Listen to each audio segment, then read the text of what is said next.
We all know, if you follow this game, that the Pittsburgh Pirates have a top 3 that would rival anybody in the game rotation-wise and have the best starter in the entire game in Paul Skeens. They don't spend money, they don't sign players, they don't trade for contracts. But with that said, if they don't make a move now with this rotation, with Paul Skeens, he's going to eventually ask out. There's going to be a grievance against this squad, and they might have to fold. So they're going to make a move, and my expectation is that they trade for Jarren Duran, the center fielder from the Boston Red Sox, for Mitch Keller. You move O'Neal Cruz back to shortstop. He was abysmal out there in center. That experiment did not go well at all, in my opinion. Mitch has 3 years at $18 million per left on that deal. From the Red Sox perspective, you get a starting pitcher that you can rely on. He's not going to go out there and make an all-star team most likely. He's obviously not going to win a Cy Young, but he's an innings eater. He had 150 strikeouts last year, and he's going to post every single day. I think it's a win-win for both squads. Most of the scuttlebutt with Tarik Skubal is relating him to the Mets. I just don't see it. I really don't. Have you ever had a dream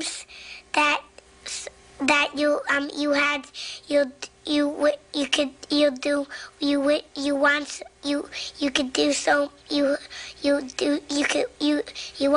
want him to do you so much you could do anything?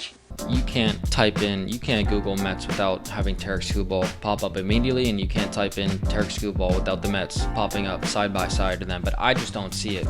If you're going to let Pete Alonso walk, if you're going to let Edwin Diaz walk for $3 million, ostensibly, they offered him 66 and he signed for 69. I get it if he didn't want to be there. That makes sense. That's his prerogative, obviously, but my point is, if they really wanted Edwin, they could have overblown and paid $20 million more for him, and he would have been back in Queens, right? So if they're going to let those two all-star players walk out the door and get nothing in return, they're not going to win next year, no matter what they do, even if they trade for Skubal. So why am I going to give up my farm? Why am I going to give up a Nolan McLean, a Joe Natong, a Mark Vientos, a Brett Beatties, a Jet Williams, a Carson Bench?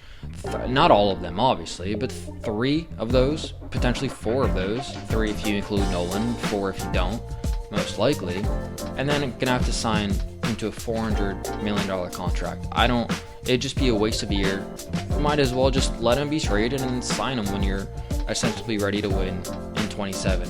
So I don't see that fit at all. With that said, I have Skubal going to the Red Sox for Franklin Arias, a shortstop, their number 1 prospect, and Connolly Early, a 23-year-old lefty starter, their number 3 rated prospect, and Carlos Narvaez, a solid catcher, still young catcher that has proved he can hit in the big leagues with a 750 OPS last year. And they have Carner Wong, so they can afford to give up Narvaez, and the Pirates obviously could use a catcher. Joey Bart is not the answer. And the Red Sox, from their perspective, they're ready to win. Listen, they had 89 wins last year.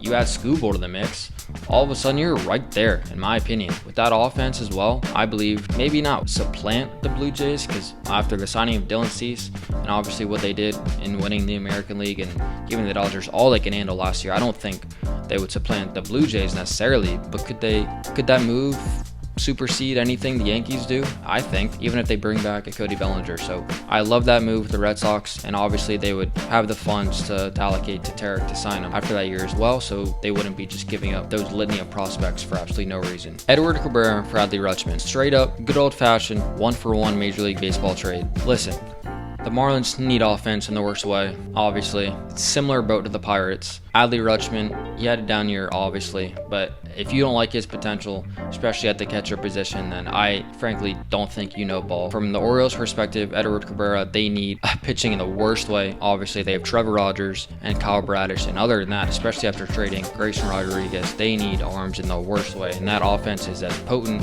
You could make the argument that it is the most lethal lineup in the game right now, especially after the addition of Ward and obviously Pete Alonso. You throw Cabrera into that mix, you have a decent 1-3, make another bullpen signing, and all of a sudden you're right there with the Blue Jays as well. And from the Marlins perspective, again, I understand they have Joe Mack coming up, top 100 prospect from the catcher position, but in my opinion, if you can get your hands on Rutschman, you figure it out. You move Augustin Ramirez to DH or first base, you figure it out. They need to trade Cabrera. They have a dearth at the offensive level. To get your hands on Adley, you make it work. He's a tantalizing talent. I don't think you can just pass that up. Yes, Rutschman has 1 less year of control than Cabrera, but I would still take the chance on him. Cabrera had a breakout year last year. He's had wild control issues. He put it together last year, ostensibly with the 3.5, but a novice perspective, I don't believe he's going to be able to replicate that. If you can get Adley Rutschman a number 1 pick for him, I would do that in a second. What are the Padres going to do? There's a lot of scuttlebutt. Yeah, they've kind of tampered down Fernando Tatis rumors, but they have not done so pertaining to Mason Miller, Jake Cronenworth, Nick Pivetta. There's been a lot of talk that they want to keep. They're looking to sell, right?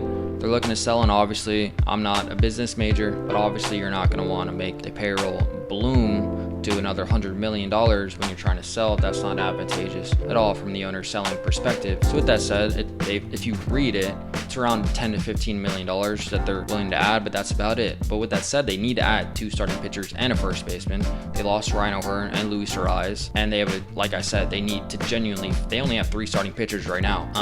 I like the trade of Jake Cronenworth for Jonah Tong. I absolutely love that. From the Mets perspective, you fill a vacant need at second base. What a upgrade Cronenworth over McNeil would be. Yeah, he has $60 million due to him over the next 5 years, but obviously Steve Cohen has shown the propensity to be able to spend that type of money. The Padres get what they want in slashing the payroll, and now you can also throw in a Ronnie Mauricio to fill that utility spot.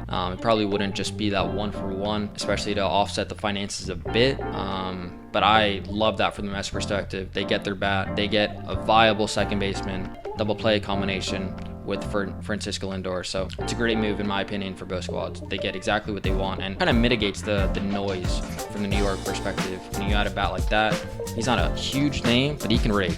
Next one we got is essentially reminiscent of what I said earlier with Edward Cabrera for Adley Rutschman. Listen, Mackenzie Gore for Jackson Holiday. Once again, not to reiterate and be redundant, but the Orioles need pitching more than whales need water. Huh? It addresses an immediate need for the rotation. Even if they were to do that trade with Cabrera, they would still have plenty of room for Gore.